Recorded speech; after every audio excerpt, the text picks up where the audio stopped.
সুপ্রিয় দর্শক, আমরা এই মুহূর্তে একটা মরিচ খেতে আছি। এটা হলো বিজলি প্লাস 2020 মরিচ ক্ষেত।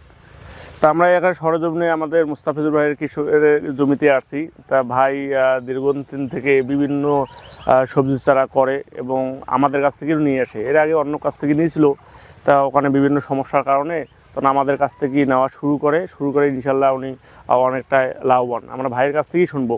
তা মুস্তাফিজুর ভাই ভালো আছেন না? জি আলহামদুলিল্লাহ। আচ্ছা, এটা কত শতাংশ ক্ষেতটা ভাই আপনার? এটা প্রায় 12 শতকের মতো। 12 শতকে চারা কতগুলো লাগাইছেন? চারা 1400 চারা লাগাইছি। এখানে মুস্তাফিজুর ভাইকে আমি একটু বলবো, মুস্তাফিজুর ভাইকে আমরা চারা দিয়েছিলাম 35 থেকে 40 দিনের বয়সের চারা। চারা বয়স ছিল 35 থেকে 40 দিন এবং জাতটা ছিল বিজলি প্লাস 2020। তা মুস্তাফিজুর ভাই, আমরা তো জাত তো আপনার মনে করেন যে 35 থেকে 40 দিনের চারা ছিল। আচ্ছা, আপনি চারা লাগার আগে জমিটা প্রস্তুত কিভাবে করছেন যদি আমরা দেখি? জমি প্রস্তুত করছি আর কি, প্রথমে আর কি চুন ব্লিচিং পাউডার দিয়ে জমিটা আর কি শোধন করে নিয়েছি। হ্যাঁ জি। করার পর আমার মেশিন আছে, মেশিন দিয়ে আর কি পানি ঢুকিয়ে সেচ দিছি আর কি। দেওয়ার পর জমিতে জো আনার পরে চাষ দিছি, 5-6টার মতো চাষ দিছি, গোবর সার দিছি, এই শুকনো গোবর। তারপরে মনে করেন যে রাসায়নিক সার, ভার্মি কম্পোস্ট, মানে সবগুলো একসঙ্গে মিশ্রণ করে দিয়েছেন একসাথে, মানে ধারাবাহিকভাবে একটার পর আচ্ছা, একটা জিনিস আপনি যখন বললেন ভাই যে জমি প্রস্তুত করছেন, আপনার জমি যে প্রস্তুত করলেন ব্লিচিং পাউডার চুন এটা দিয়ে কতদিন জমিটা রাখছিলেন? প্রায় 10 দিনের মতো। ও মানে জমিতে ডলচুন এবং ব্লিচিং পাউডার ছিটাই দিয়ে আপনি চাষ করে 10 দিন পরে রাখছেন? হ্যাঁ, মানে সেচ দিয়ে প্রায় 10 দিনের মতো রাখছি। একটা চাষ দিয়ে 10 দিন পর্যন্ত। তারপরে আপনি মনে করেন যে বিভিন্ন যে আপনার রাসায়নিক সার, জৈব সার, তারপরে ভার্মি কম্পোস্ট এগুলো দিয়ে করে মিশিয়ে করে মাছ চাষের সময় মনে করেন রাসায়নিক সার দিয়ে চাষ করিয়ে ছিটাই দিয়ে চাষ করিয়ে মনে করেন যে মালচিং পেপার করছি। ও মালচিং দিয়ে করছেন? জি, আমি এই যে মালচিং পেপার দিছি 3 ফিট মালচিং পেপার। 3 ফিটার, হ্যাঁ হ্যাঁ। একটা করে গাছ থেকে একটা গাছের দূরত্ব 18 ইঞ্চি। 18 ইঞ্চি বেডটা করছি 3 ফিট পেপার দিয়ে করছি, 2 সার করছি, 2 সার করছেন। যাক না, আলহামদুলিল্লাহ অনেক ভালো আপনার ক্ষেতে। হ্যাঁ, বর্তমান অবস্থা। আচ্ছা মুস্তাফিজ ভাই, আমার একটা প্রশ্ন হলো, আমাদের যারা দর্শকরা অনেক সময় জানতে চায়, যদি জমি শোধন না করে চাষাবাদ করলে কি সমস্যা? জমি শোধন করে চাষাবাদ না করলে গাছ ঢলে পড়ে যায়। 1 নম্বর হলো ঢলে পড়ে যায়। হ্যাঁ। 2 নম্বর মনে করেন যে আরো কয়েক রকম রোগ আসিয়া গাছকে এমন ভাবে অ্যাটাক করে গাছের বৃদ্ধিটাই কমে যায়। আবার রোগ প্রতিরোধ ক্ষমতা একবারেই কমে যায়। প্রতিরোধ ক্ষমতা একেবারেই কমে যায়। মানে একটার পর একটা রোগ এত স্প্রে করার পরেও মনে করেন যে একটা গাছকে টিকে রাখা অসম্ভব হয়ে যায়। তারপরে আবার মোজাইক রোগটা, মানে পাতা কোঁকড়ানো রোগটা প্রচুর হয়।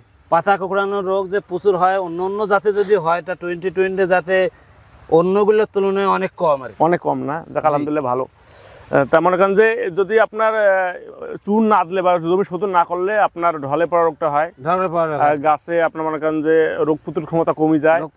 আর 3 নম্বরে গাছে আপনার পাতা কোঁকড়ানো রোগটা বেশি দেখা যায়। পাতা কোঁকড়ানো সবচেয়ে বেশি আর কি, গাছ ঢলে পড়া সবচেয়ে বেশি। আমি এখানে 1400 গাছ লাগাইছি। জি, আমার 1400 গাছে আছে একটা গাছ নেই যে এই গাছটা আমার ঢলে পড়ে মারা গেছে। একটা গাছ নাই মানে মারা যায়। যাক আলহামদুলিল্লাহ অনেক ভালো। আচ্ছা মুস্তাফিজুর ভাই, আপনি তো এর আগে তো অন্য অনেক জাত করছিলেন, আপনার 2020 জাতটা এত আপনার কাছে ভালো লাগছে? ভালো লাগার কারণ হলো এই গাছের হাইট সবচেয়ে বেশি, ভাবে ঝোপালো হয়। অতিরিক্ত তাপমাত্রার কারণে গাছের গোড়টা ঠিক থাকে, আর গাছের গোড়া যদি ঠিক থাকে তা যে কোনো গাছের ফলন 100% হবে। গাছের গোড় যদি ঠান্ডা থাকে তাহলে মনে করেন যে 100% ফলন হবে। এবং অন্য গাছে মনে করেন যে অল্পতে পাতাটা কুকড়িয়ে যায়, লিপ কার্ল মনে করেন যে আরো পোকামাকড়ের আক্রমণ যেরকম বেশি হয়, তা 2020 গাছে এরকম না।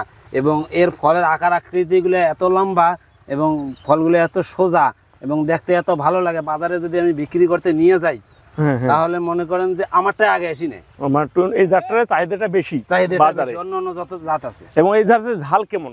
ঝাল আমি মনে করি যে আমাদের বাড়িতে মনে করেন যে প্রায় নিয়ে যায়, আমিও তো খাই আর কি। জি, তা আমার আম্মাই বলে যে অন্য যত মরিচ আছে এই মরিচটা ঝালও যেরকম পরিমাণ, মানে দেখতেও এত ভালো লাগে, মানে বেশি লাগে না আর কি, তরকারি অল্প একটু দিলেই ঝাল হয়ে যায়। আচ্ছা, আরেকটা জিনিস ভাই আমি বলি, আপনার জমিতে যে আপনি যে মালচিং দিয়ে করলেন, জি 3 ফিট মালচিং দিয়ে বেড করছেন, বেডটা কয় ফিট করা ছিল? বেডটা মনে করেন যে 2.5 ফিট।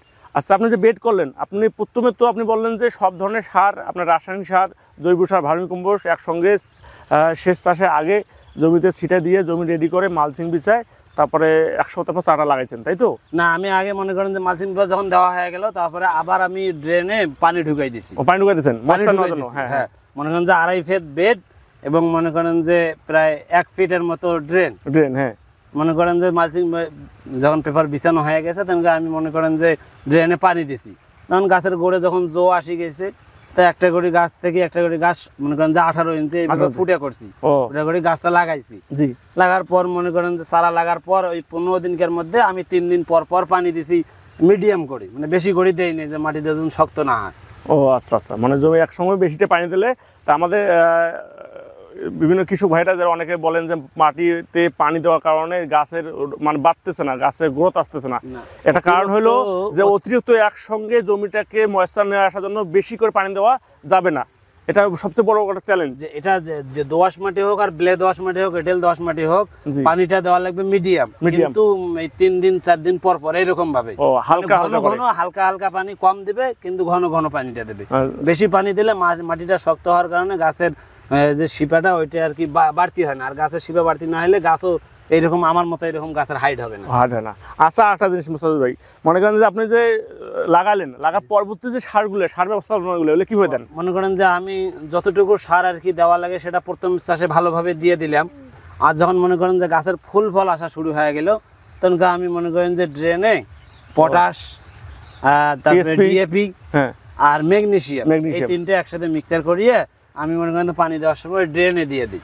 ড্রেনে দিলে ওরা আর কি গাছ ওই পানির সাথে আর কি টানে, শিকড় দিয়ে গাছটা খাবার সংগ্রহ করে, এই আর কি।